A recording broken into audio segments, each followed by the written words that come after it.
Αυτό είναι η θέα από το δεύτερο ακίνητο.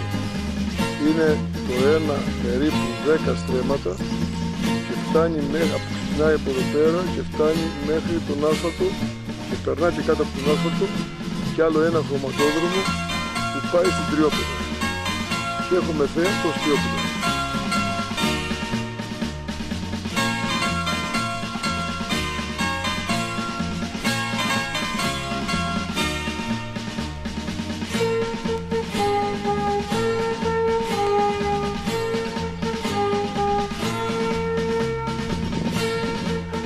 Εδώ είναι τα βιλάκια που βλέπουμε όπως πηγαίνουμε στον Άγιο Πάτρο. Είναι ακριβώς δίπλα. Χωρίζει ο χωματόδρομος. Κατεβαίνουμε από το δυτικό του Άγιο Πάτρο.